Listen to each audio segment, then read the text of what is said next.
traditional fiddling tune called Boil or Bile them cabbage down, depending on where you come from. And it's actually easier than it sounds.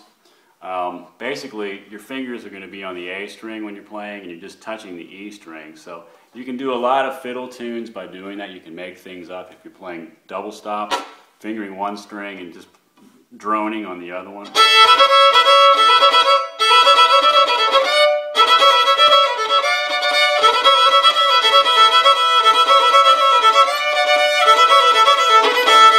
A couple times I probably left out some notes, and I'm sure there's a million arrangements of this where people add more notes or take out notes wherever they feel like it's convenient. So you can do a lot with it. Generally try to keep your fingers curved so that you're not touching the E string when you're playing the double stops.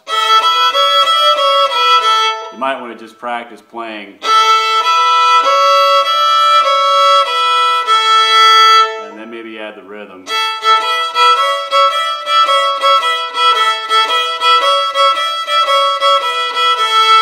So you can practice playing with your fingers on one string while you're droning on the E string. You can do that on all your strings if you want. You can make up other tunes.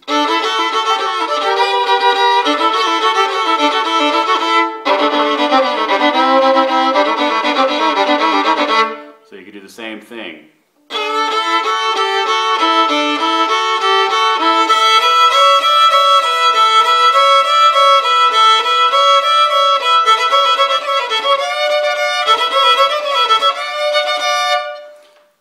So the amount of bow you want to use is very minimal. Just use a little bit of bow.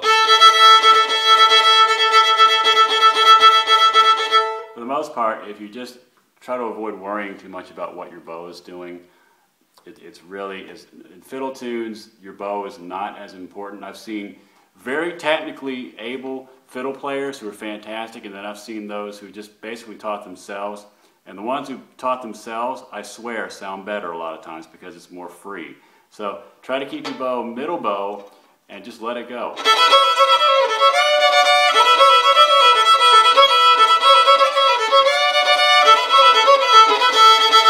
I kind of made up the ending there. The original ending is something different. But anyway, that's how this one goes.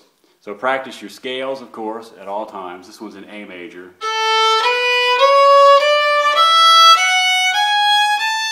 Practice playing on one string while you're touching two strings with the bow, and that'll help you the most on this one.